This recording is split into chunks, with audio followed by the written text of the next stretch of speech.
Welcome, welcome. I'm with the Charlie Rose of entrepreneurship. I'm in the presence of greatness. Only younger and less hair. But no, thank you very much for coming. And Thanks for having me. Let's just get right into it and tell us a little bit about. Let's talk a little bit about the past, and then we'll talk about kind of the future and where entrepreneurs really need to be thinking. But take us back just, a little over 10 years ago, 12 years ago, as you came to the Valley. What changed as we came out of the dot-com era and startups? It became much cheaper to operate a startup, and people started to get a little more confidence and a little bit less afraid of, the internet. The internet was coming back. Tell us what was happening with entrepreneurship then, and with just startups in general, and what you saw that made you drop everything in Austin and move up here. Yeah. So it felt like in, I guess, 2004. Felt like the year it was kind of time to get the party started again with the internet. And so there had been the dot-com meltdown, there had been a bunch of bad stuff happening, a whole bunch of negative stuff. But all of a sudden people started to realize that the web was going from a platform of pages and links to a platform that connected people, and that was just going to be fundamental. In fact, the web really wasn't a platform in the first generation of the internet. It became one. You could see it happening. And so I was like, okay, I need to go back to San Francisco. So I didn't have a job. I didn't know what I was going to do. We've talked about this a little bit. But so I came out here, and then the other thing I discovered was that it just didn't take much money to start a company. When I'd started Motive with, I didn't start it, 5 of us did, but you had to buy a Solaris server, you had to put an Oracle database on it, you had to host it at Exodus. And MySQL was free, Linux was free, PC servers were effectively free, and let's not even get started with AWS and all the other stuff that Sure. happened, broadband penetration, offshore labor. And so I was like, oh my gosh, angels don't have enough money to really, or sophistication to really raise money. And if you're Peter Fenton at Benchmark, why are we going to want to start a smaller fund?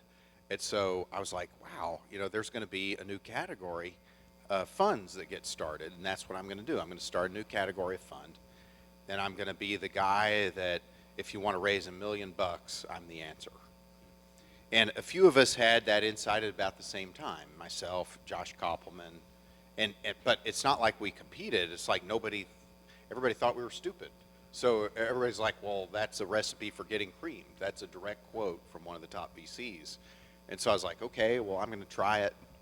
And I guess the good news is I'm not going to have a lot of competition because everybody thinks it's stupid. And so whenever Josh and I saw something we were excited about, it's not like we were colluding. We just didn't have enough money. We're just like, we have to work together on this thing because otherwise it can't get funded. Yeah. And so that's what and then Steve Anderson at Baseline and some of those early guys. And so that's what it was like 10 years ago. And concurrent with that, I met some people who had some academic rigor around the subject. So Steve Blank was talking about customer development. This is pre-minimum viable product. This is pre. I mean, some of the theories existed in other forms, but they were really made popular by Steve, and then by the Lean startup with Eric Ries. So Eric was working with Steve on his class, and Ann was working with Steve on his class, and Steve introduced me to Ann, and he said, hey, I think you guys have a lot of common beliefs. You should get to know each other. And then that's how I got to know I got to know Eric because I invested in his company, ImView. And then Eric's like, I got this idea. That we're not sure what to call it. Maybe we'll call it Lean Startups. Maybe we call it something else.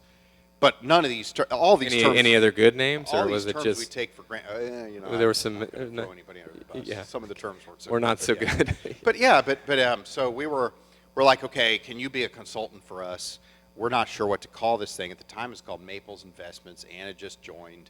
Steve, we'd have these things called unpartner meetings, where anybody who wasn't a partner could still come. So it was like me, Ann, Steve Blank, Catherine Gould, Eric Ries, Audrey McLean, and we would just, Jim Anderson. Not a terrible bunch of people. It's a pretty good group of unpartners, except for when they all go on vacation. Then they literally are unpartners.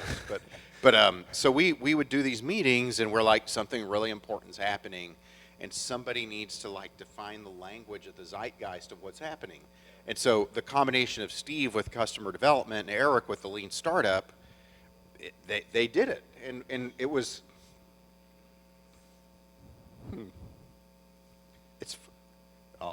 You have this habit, you get me all wound up about stuff, but. The thing that was fun about it was we did well and we invested in good companies and stuff. But it was also just fun to see the ideas take off. And so, I think that the lean startup has probably influenced 20,000 startups. Yeah. Maybe more. Maybe more, probably more. Maybe 10,000 a year. Yeah. It's just incredible. And so it was more fun to see the ideas win. Well, I left EA where I worked, quit EA, started building stuff, totally failed, raised money, totally failed. And then I was like feeling bad for myself, and somebody had given me 4 Steps to the Epiphany from Steve Blank, and it changed everything, and I'm just like hand to the forehead. And I once said to Steve, I said, hey, if I'd only seen your book before, I wouldn't have made such a huge mistake. And the customer development, which you all probably know is, right, don't market your product until you build a great product that has product market fit, which I did it backwards. And he said, well, you needed to learn that. You wouldn't have listened to what you read unless you had actually learned it. But we've taken it for granted now, right? And the thing I think is interesting about you is you talk about... So by the way, I have a Steve Blank story, but... Tell it. Go ahead. Go ahead. So first time I ever met him, I get to Silicon Valley. I'd moved from Austin. I'm like, there's a thing happening. The web's going to be a platform. This is going to be awesome. I need to meet this guy, Steve Blank. Everybody tells me he's one of the smartest marketing guys ever. I wonder if he'll even take a meeting with me. So I sent him an email. I'm like this guy. Would you have breakfast? He's like, how about tomorrow? I'm like, sure. Like, you take that meeting, right? So, so we're at Hobie's, and no, Peninsula Creamery. That's what he likes. So we're at Peninsula Creamery, and he's like, do you want to know why? I'm like, okay, let me explain who I am. I'm from Austin, Texas. You probably don't know me. Because at the time, nobody in Silicon Valley cared who I was, right? So I'm like, this is what I did. I started this company, went public. Before that, I was involved in another startup, went public. He's like, stop. Let me explain why I took this meeting. I teach your case at Berkeley. I teach the motive case. And it's like the best customer development case I've seen without using the words customer development. So the reason I took this breakfast one day is I'm teaching this class next week. And I want you to come in. I want you to come in and help me teach this class. That's cool. On the motive case. And I'm like, you're kidding, right? He's like, no. But he has this technique that's really good. So he doesn't tell any of the students I'm there. So I sit in the back. I just act like I'm just somebody minding my own business in the back. And he does the case, and he says, okay, raise your hand. Because the case is kind of controversial. Because I'm basically like, okay, we don't have any software yet, but we're still going to charge the customer $50,000 to join the early customer program. I love that. I love that model. Like, because I want to find a problem that's so painful that a customer's crazy enough to buy from a startup and hope they solve it, right? So that's the case. And we don't have any customers yet, and we're wondering if we're being stupid. So at the end of the case, Steve says, how many of you guys think this guy is a genius? Some people raise their hand. And it's like, how many guys think this guy is an idiot? And a bunch of people raise their hand. And he's like, well, why don't we just have Mike Maples describe it for himself? And I just come down and walk down to the stage, and we talk about the case. That's awesome. He has a great sense of theatrics. Sounds right. Yeah. Well, the thing that's different about you is you talk about an explosion of entrepreneurship, where a lot of people talk about this big negative, like, oh, there's so many people jumping in, it's so overhyped, like the Social Network movie ruined this, and like you talk about it in a very positive light, and I wonder if you could talk about why do you see such a positive thing in it where others are saying it's just too much, there's so much garbage, there's so many pretenders and all this stuff. Well, there probably is too much of it, right? So there's, on some level, like, how many of you remember, like, when the laser printer first came out? And, like, it first came out, and some people would write memos with, like, 20 fonts. And so some people are just starting companies just because they can, right? Just like some people wrote memos with a lot of fonts just because they could. That's not so great. But what's good about it is, so this is kind of when I had the second fundamental accidental insight. So I started to see that a lot of the people who were pitching me were women or black people or like people who weren't normally recognized by the high priests of Sand Hill Road. And I was like, that's interesting. Like, why is that? And so my conclusion was that the less it costs to try an idea, the more it's possible for anybody to raise their hand and say, I'm an entrepreneur. And to me, that is so much more important than whether there's too many startups, that it's just not even worth having the debate, right? So, like, one of the early founders that we backed is Michael Seibel, who ended up being one of the co-founders of Twitch, right? And they had a $970 million exit, black entrepreneur, straight out of college. And, you know, I'm just really proud of that. Yeah. Yeah, it's amazing. He did go to Yale, so he wasn't a slacker it can't be too bad. By any means. Yeah. But yeah. But it's like also that's why Ann had to be the first partner, right? It's like the first partner can't look like me. Right. It's got we have to recognize that the world is moving in a direction of the democratization of entrepreneurship. So the first insight was that it doesn't cost much to start a company. Okay, that's good. But then you start to realize that the ripple effects of that are profound. You know, if it doesn't cost much to start a company, a whole lot of people can try it. People who couldn't try it before, people who didn't have access to the entrepreneurial ecosystem. And then you say, wow, if that happens, if there's going to be more women entrepreneurs, if there's going to be more Hispanic entrepreneurs, if there's going to be more black entrepreneurs, then if we're just a firm of a bunch of white dudes, it's not going to work, right? We're not going to understand trends in e-commerce. We're not going to understand trends in popular culture. We're not going to, like, the stuff that technology is going to drive in the future, we have to play offense with respect to that trend and, like, take advantage of the fact that it's becoming more inclusive.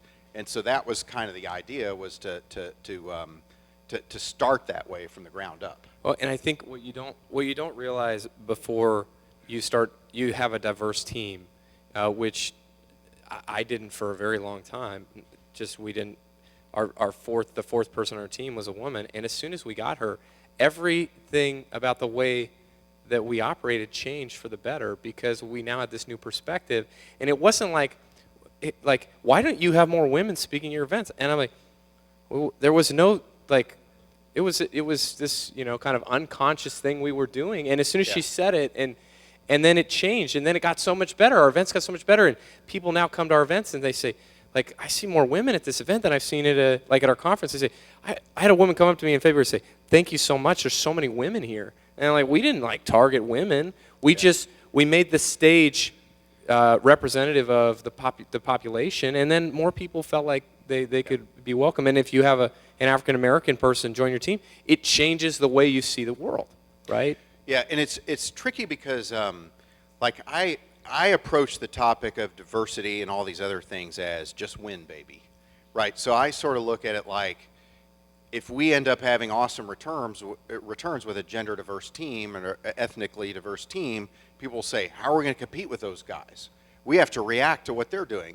That's a better model, in my opinion, than the protest ethos, right? Which is say, everything's unfair, what are we going to do? Now, I understand the anger from folks who feel like it's unjust, but, like, I just don't have the luxury to be that way, right? Like, I think the best way I can make a contribution is, and it's basically we make a contribution, is to be a team that's representative of the future of entrepreneurship that wins. And then people will have to react to that.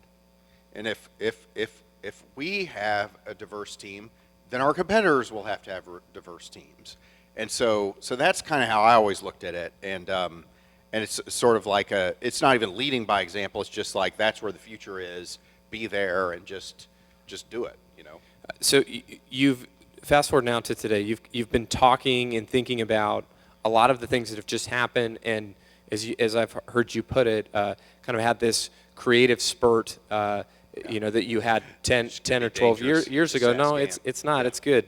And so I want to talk about the value stack, and talk to us about some of the things that you've been thinking about and kind of incorporating into your company. So take us through that. Where does it begin? And then we can kind of dissect each piece.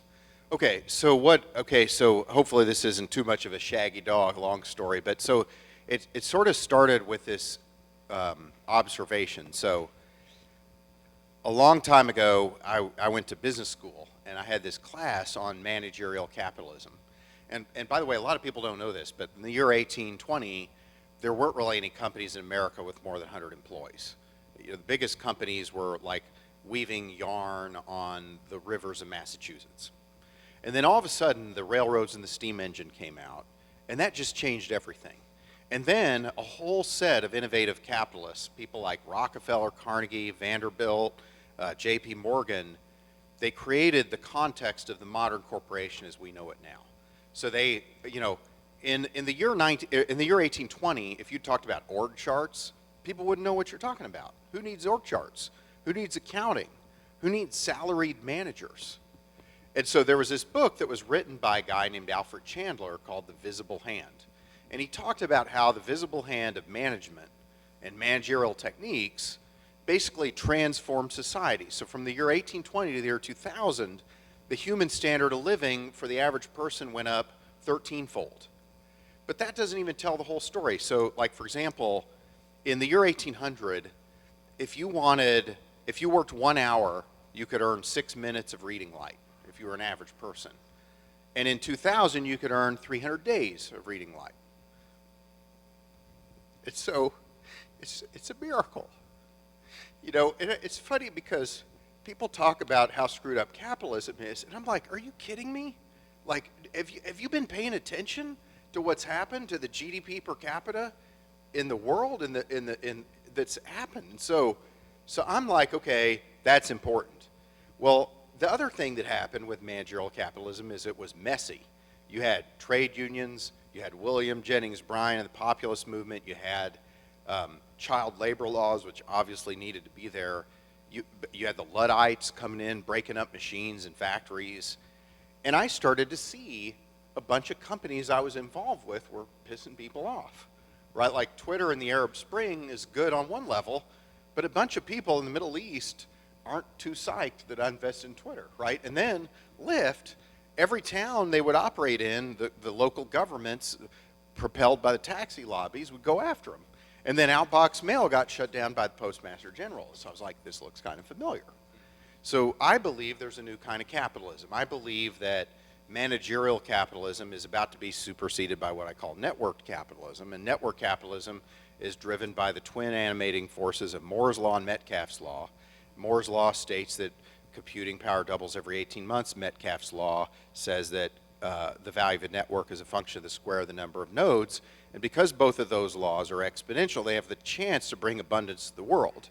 And so the challenge for the technology optimist is to help people see the opportunity to bring abundance to the world without sort of acting like a knucklehead and saying disruption happens, get over it, I'm going to eat your business, screw you.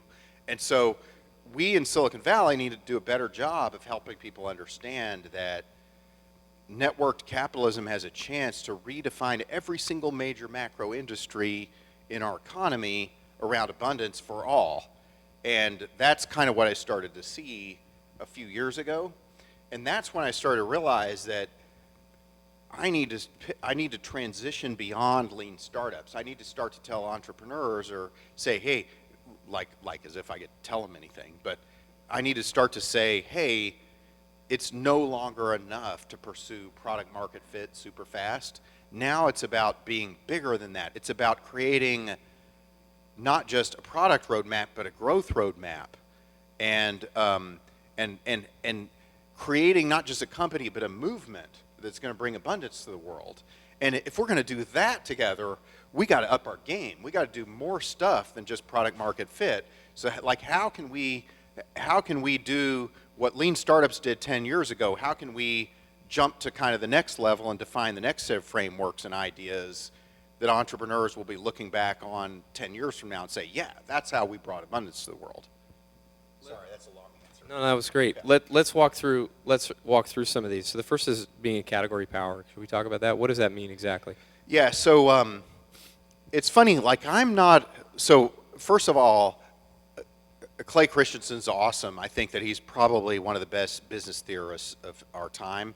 And the reason I believe that is because he has actual theories, right? So like Isaac Newton said, gravity happens, and here's what happened. You can observe something.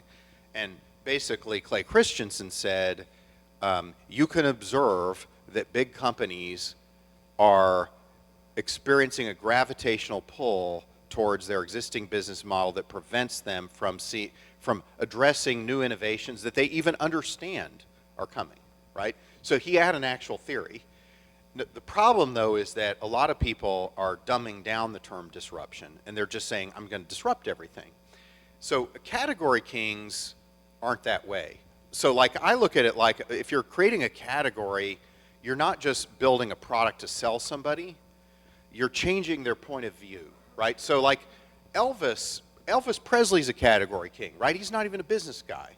But did Elvis Presley say, I'm going to disrupt jazz? No. He said, I'm going to create rock and roll because it's awesome.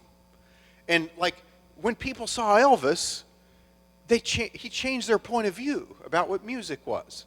So how many of you, first time you had an iPhone in your hand, like, I don't know about you, but that was the first product in phones that changed my point of view about what a phone was.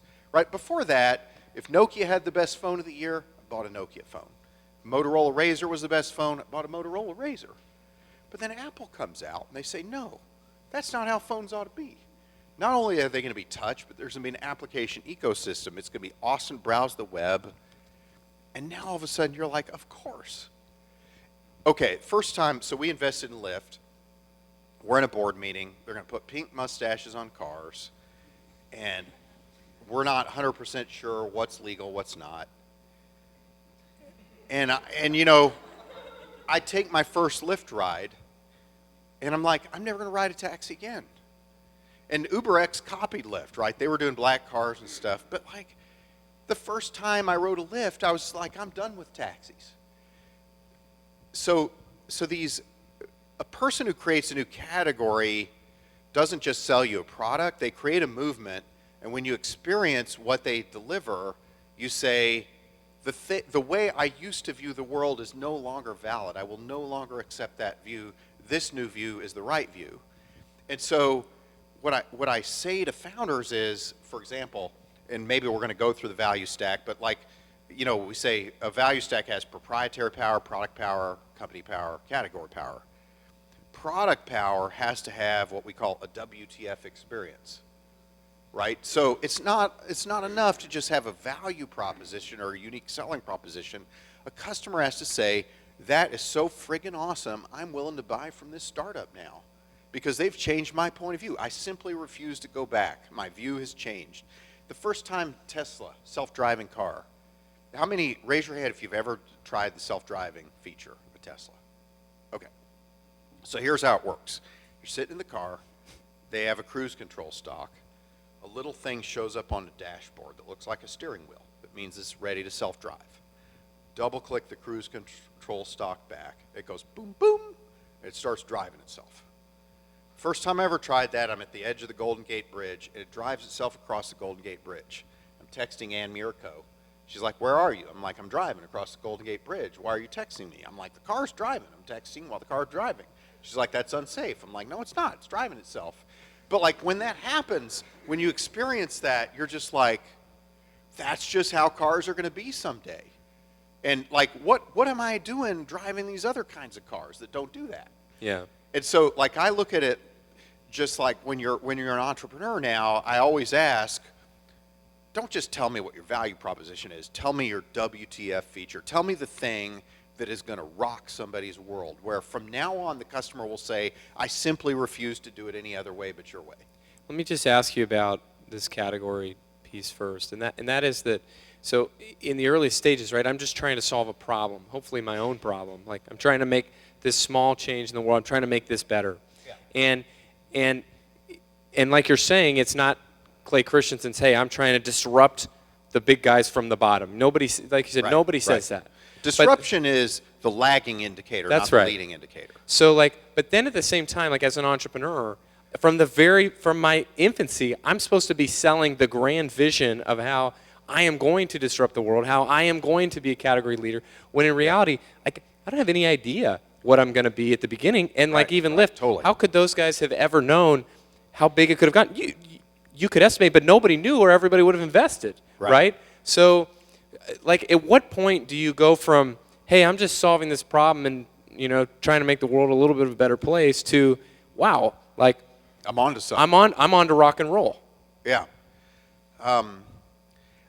You know, it's funny. I don't really know that there's a canonical answer other than just authenticity, right? So it's like John.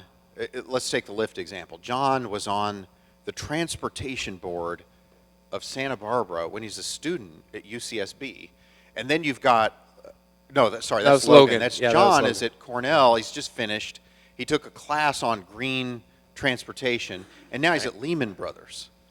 And somebody connects him on Facebook, and Logan and John connect, and John's like, I'm quitting my job at Lehman Brothers. Now, fortuitously for him, Lehman Brothers went bankrupt 3 months later, but who would have known that?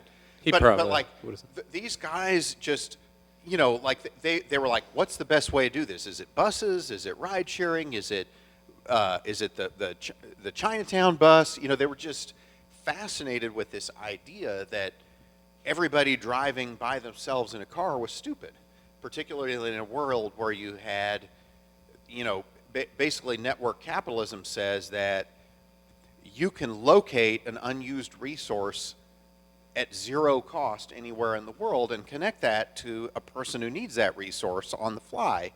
You don't have to own those resources. Rockefeller had to own refineries. He had to own all the resources that he marshaled to vertically integrate. But the network capitalists of today, the Reid Hoffmans, the Logans and the Johns, the Evan Williams at Twitter, or Jack Dorsey, all these guys, they don't have to own all the resources. They just have to facilitate connections. And the internet now enables supply and demand to broadcast themselves and instantly connect, which changes capitalism completely. And so anyhow, you run into these entrepreneurs from time to time who you're just like, I can't see them starting any company other than this. You know, Evan Williams, he did Blogger and then podcasting and then microblogging with Twitter and then blogging again in a new form with Medium. That's just what he's about, right? And so it's just authenticity is a good signal that they're onto something. Well, and you've talked about this where your point of view changes over time, right? And I used to always hate when I would hear entrepreneurs like, we're just at the beginning. It's like, dude, you've raised $50 million.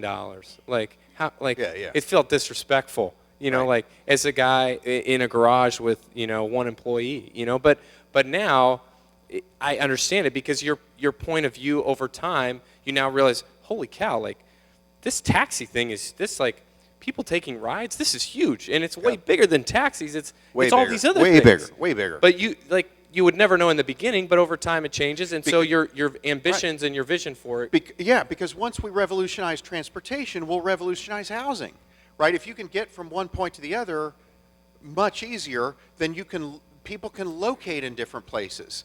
And now, like a teacher who can't afford to live in Menlo Park can locate somewhere else. And if our transportation system becomes super efficient, all of a sudden that becomes practical. But you can't do that without it's another different kind of value stack, right? So like in the early days of tech, you know, you had network systems, databases, and applications. Well, now what we're finding is all the sectors of the economy are getting reinvented. Transportation, but housing's going to get reinvented. Energy's going to get reinvented. All of the major macro trillion-dollar sectors of the economy are going to get reimagined from managerial capitalist, vertically integrated companies to network capitalist companies that sometimes will be smaller companies, but they will bring massive abundance to the world at a much greater rate. Talk to me about hot teams. What are hot teams, and how does that play in for the next generation? Yeah, so to me, hot teams, so I like to say there's proprietary power, which is about avoiding the need to compete with anybody. There's product power, which is the WTF experience, product market fit. There's company power, which hot teams are involved with, we'll get to, which is, you know, basically having a company that's ready to blitz scale, Reid Hoffman's term, when it starts to work. You'd be surprised how many companies have a lot of managerial and technical debt, and when their idea takes off, the company can't take off with it because it's like ducks flying south for the winter. People have to know how to fly information because you're scaling so fast, but they don't. The ducks don't know how to fly information. Then category power is what we talked about briefly, which is it's convincing the world to spend their money differently. So Starbucks had category power because they convinced us, don't spend 50 cents on a cup of coffee, spend a few dollars on a latte with our brand on it. Steve Jobs changed the world's point of view because he said you can have 1,000 songs in your pocket, you can have a smartphone. Steve Jobs basically created 3 categories in 15 years. He created the portable music player, he created the smartphone, he created the tablet. So then back to company power and hot teams. So one of the things that I'm fascinated by is the fact that we landed on the moon in 1969. And, you know, how many people were even born before 1969 in this room? So fewer than average, right? Not that many, right? I was. But so we landed on the moon in 1969 before HP had invented the pocket calculator. And I still sit there and I'm just like, how in the heck did we do that? Like, how did that happen? So it turns out people did a study of how that happened.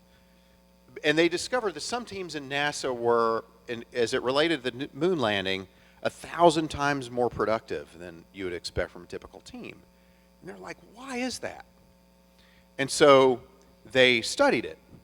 And they had this one example that I really like where they had to put an antenna on the top of a mountain. And there are no roads to the bottom of this mountain. So they're like, okay, what do we do?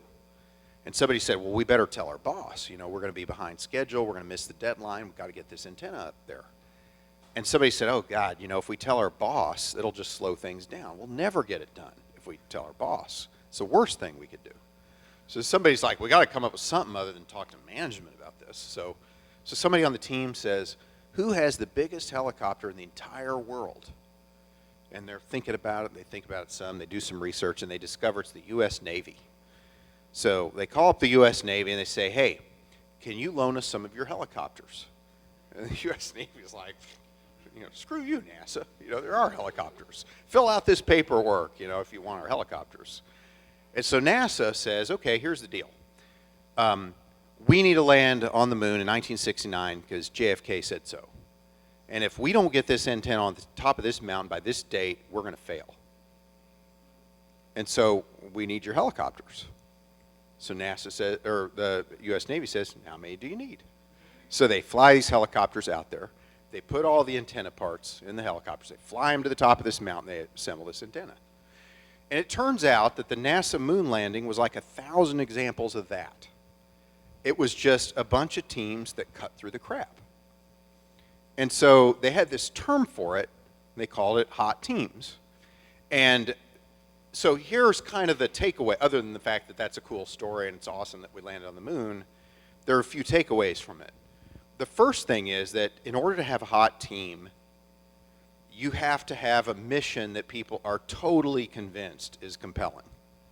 It has to be huge. It has to be extraordinarily important. It has to be something that the people on the team think is perhaps the most important thing they'll ever accomplish in this world, in their lifetime. And so this is why authenticity is so important in an entrepreneur. Like Logan and John were going to inflict ride sharing on the world, right? They just simply were not going to be stopped, right? So that's the first important thing, is a compelling mission and mission clarity. And then you as a team member have to think, not only is the goal super important, but you can make it happen. And not only that, if you don't do this, it won't happen. It's not about your performance review. It's not about what your boss thinks. It's not about any of that stuff. It's what the team does for each other to be great, to fulfill a clear and compelling mission. Okay, so then the last lesson is about empowerment. So what a lot of startups get wrong is the founding team says, particularly when they have more developers, they set the features and the date, and they say, let's go kick butt. That turns out to be wrong. Because if you want to have a hot team, the team has to be empowered to overcome any obstacle without your supervision. And so the way that I internalized it, and my dad internalized it in the early days of Microsoft when they were coming up with Microsoft Office, and he was working with Steve Sinofsky and Pete Higgins and Gates and all these guys. They said, when you're doing a release of software, if you're the management team, you can define the features or the date, but not both. So like, for example, if it's a consumer product that has to ship by Christmas, you tell the team, look, it's got to ship by Christmas or we missed the window, we're hosed. Or you can say, if we don't deliver this critical mass of capabilities, we're only delivering half the loaf to customers. So we got to have this set of capabilities, but you set the date. Now, the reason that's important is that an empowered team will say, okay, you told me the date, I say the features, and now 3 months in, something goes wrong. Because it always goes wrong. Every startup has stuff go wrong, 100% of the time. In fact, it never takes 3 months, it's more like 3 weeks. Okay, well now you're the engineering team. If management set the features and the date, you say, oh, there's those manager people again, being unrealistic, screwing up, not knowing the facts, not knowing what it takes to ship real software. I guess we'll just, I don't know what we'll do. Let's just debate about it and be victims and be angry about it. That's wasted ergs of energy. That's not what the NASA hot team did. But if you're empowered, if you say, well, hey, wait a minute, the management team said we have to ship by Christmas because it's a consumer product, and that's a totally reasonable ask. They gave us complete authority to decide the features. Okay, yeah, we've got a hurdle, but this is our fault, right? This is our problem to solve. We don't have to ask anybody for permission. We already know we have to ship by Christmas. So let's cut through the crap. We don't have to complain. We don't have to argue about who's right or wrong. We have to ship by Christmas. It's really clear. So what are we going to do? And so the hot teams act that way. Hot teams don't waste time and don't get a negative yield on their time by debating a bunch of extraneous reasons to have excuses for not delivering. Because they just deliver for each other and they cut through the crap. It's a really different way to look at it, because you think, or I would think, as somebody that's built lots of products over the last 7 years since I've been an entrepreneur, like I've always been knee deep in the product, and so like you feel like, oh, these people aren't going to work unless I'm constantly badgering them, or they're not going to get to that point unless I'm putting the pressure on. But the reality is if you have good people, right? If you have the right people, if you have bad people, forget about it. You already you're screwed. It's too late. It's too late. But if you have great people, if you have a hot team, and you say that, and you say, look, here's the goal, go make it work. What I've now found, having followed this for about 2 months, or since I first heard you talking about it, is as I've stepped back and let engineering do what engineering does, is that they're working way harder to hit the deliverables, because it's exactly as you say, it's on them.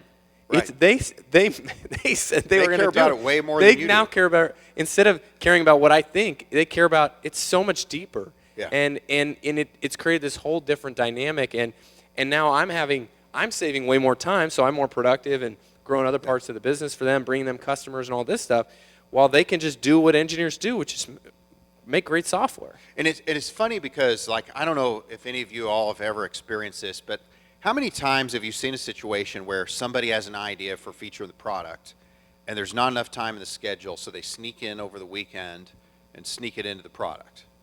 Those are always the features that the customers like the best, right? It's always like the manager says, no, you can't do that, you're going to screw up the schedule, and they're like, okay, I understand, and then they sneak it in, and on Monday it's like in the product, so what are you going to do? And so, like, I remember when we were at Motive, we had this thing called the web assistant that we wanted to do that we never got around to, and there was this young kid named Krishnan, and he just one day just decided, screw this, I'm just going to put it in the product this weekend. It's just, I'm doing it. And it was like the most popular feature in that release. And that's kind of like the hot teams, they care so much. They know way more than you'll ever know about what the product should be, because they care as much as you do, but they're on the front lines and they're seeing it and they know the trade-offs. And so, like, where so many founding teams fail is they take the wrong lessons from people like Steve Jobs. They say, I am a product genius, I define it, I'm the absolute ruler. Visionary. I'm the visionary, you do what I say, I'm the founder, I'm the empowered product market fit dude. And it's like, no, that's not right.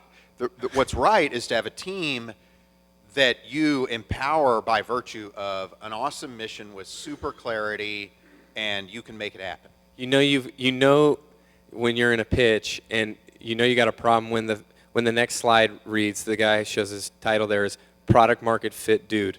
You know you got a big problem with this team. It's a bad sign. Talk to us about basic management systems and how to improve those and what hot teams have in one-on-ones and team meetings and board meetings, and like how should we be thinking about those things in the next age?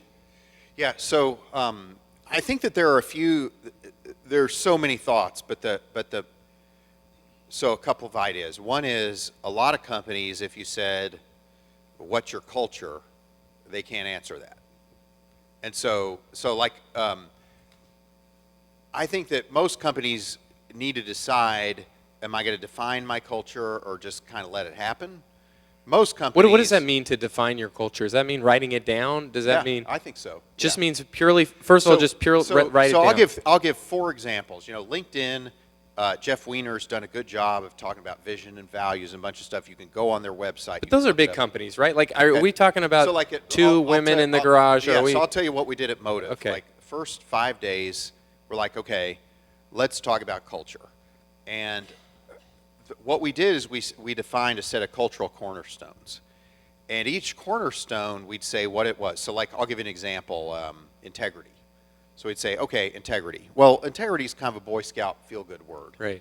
So what does integrity really mean? So we said, okay, at Motive, integrity is going to mean doing what you say you're going to do. And so that's literally what it was. Integrity equals do what you say you're going to do. Okay, then the next thing is, well, why does integrity matter? Why is it one of our 5 cornerstones? And we said, okay, we are not a police force at Motive. We don't have time to, like, micromanage everybody. If you say, pass me the ball, I've got the ball, I need to know that you got the ball. And so I can't afford to wonder and second guess whether you got the ball. So given that that's true and that we need to move super fast, I need to know when you say you're going to do something, you're going to do it. And everybody in the company needs to believe that. So then we say, okay, the other thing about integrity or any cultural cornerstone is, what's the opposite of it? So for example, if you're a meritocracy, that's fine, but do you have team-based bonuses? Probably not. And that doesn't mean team-based bonuses are bad. It's just if your bonus system is based on team bonuses and everybody gets the same and everybody gets a trophy, don't daydream you're a meritocracy, because you're just not. And so we were like, okay, we're a meritocracy, which means that the top 20% of people get 80% of the re-ups of stock options. And like, some people aren't going to like that, but that's okay, because culture's not right or wrong, it's just us. And so, like, for example, with integrity, we missed our first development milestone. Our CEO, Scott Harmon, calls an emergency meeting in the entire company. And he's like, we have a real problem here. We missed our first milestone by a day. And everybody's like, well, we have 10 milestones. We missed the first one by a day. What's the big deal? And he's like, the big deal is we're making a choice. Like, does integrity mean something around these parts, or are we just another company that ships late all the time? And so he's like, I'll tell you what, I know 2 facts right now. I know you missed the first milestone, so you've missed 100% so far.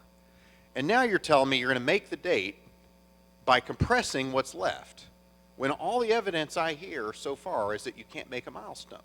So why would I believe that? So he's like, give me a schedule you believe. And so the team gave a schedule, and it turns out that he said, okay, everybody, if we make the schedule, everybody gets a 30% re-up on their stock options. And then it's straight line depreciated down to 10% if you join the company the month we shipped, because it's kind of unfair for you to get the same that the early guys got.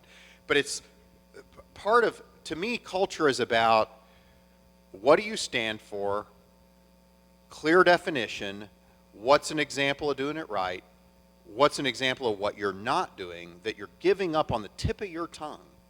And then, so like if you say we're going to recruit the best people, okay, you recruit a bunch of people from a company that threatens to sue you for poaching. Well, if you're recruiting the best people, so be it. Sue me. You know, because somebody out there is willing to be sued to get the best people.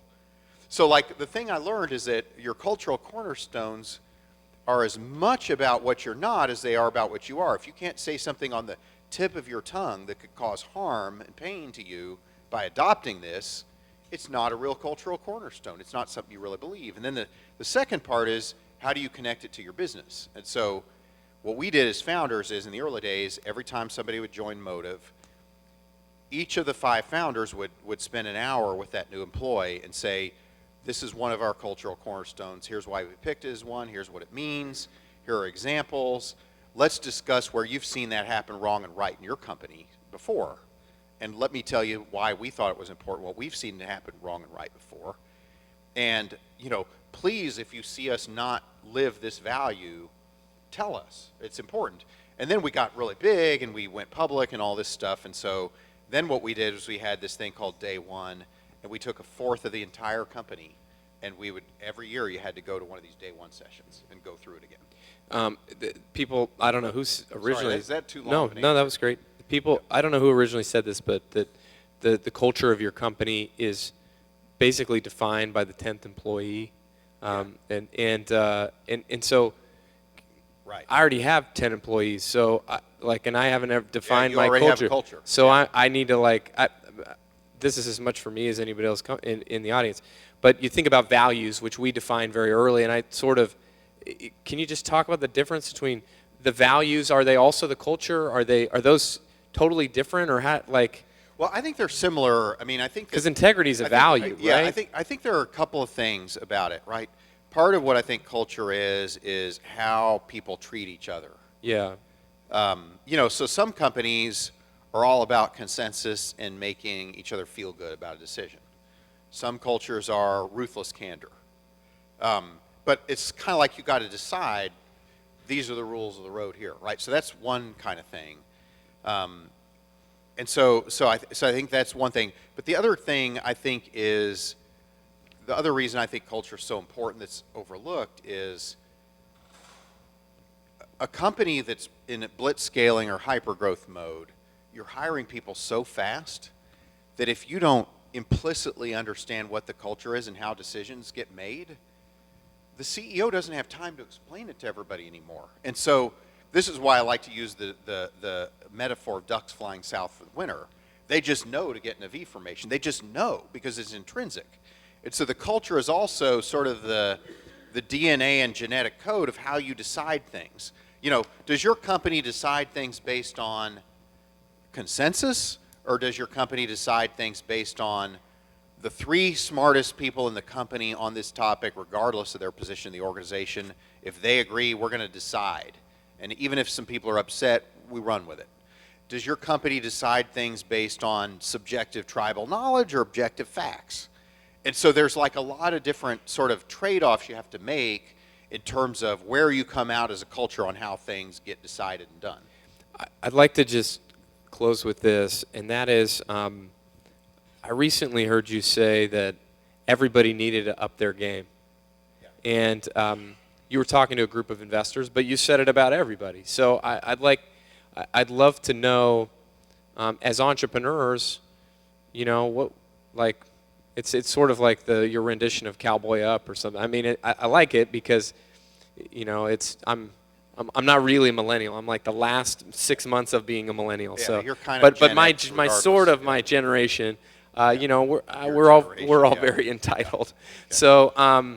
So we all what do we need to do as entrepreneurs? What do we need to do? Well, it's funny because like my dad served in the Vietnam War, and my grandfather fought in World War II, and I think I'm probably one of the first generations of this country, and a bunch of us since then, who haven't really served the country in a fundamental way. I mean, we try to do the best job we can, try to be successful.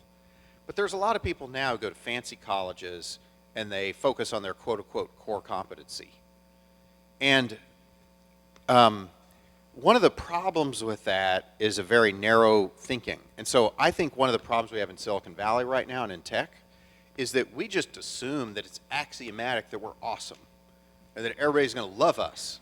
Like, come on, we're innovators. We make the world better. We bring abundance to the world. But I bet if you asked the average person in San Francisco who's not technical, they'd say, okay, let me tell you what I think techies bring. higher housing prices, gentrification, more traffic. And you know what? They've got a point. And so I believe that we as techies sort of need to get back to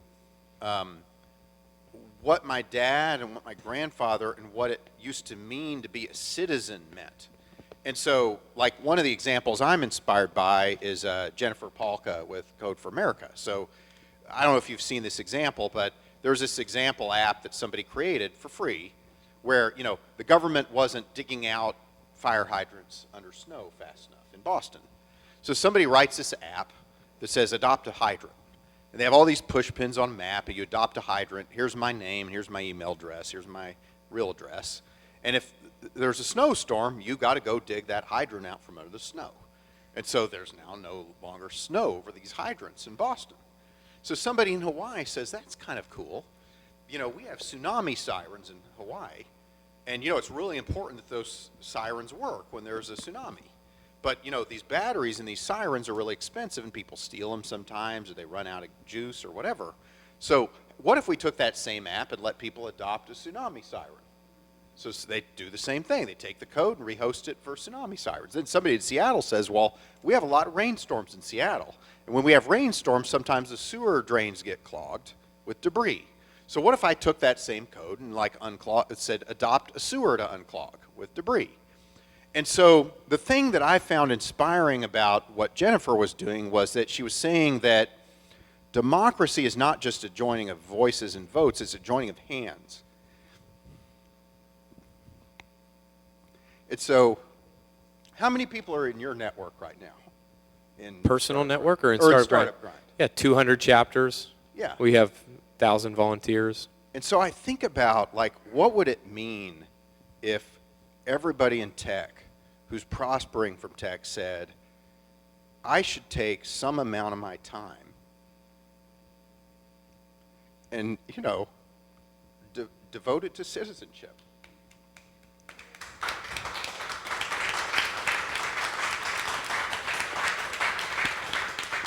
You know, you think about some of the people, you know, in the Startup Grind network or whatever network, like the power of creating like a Peace Corps for geeks,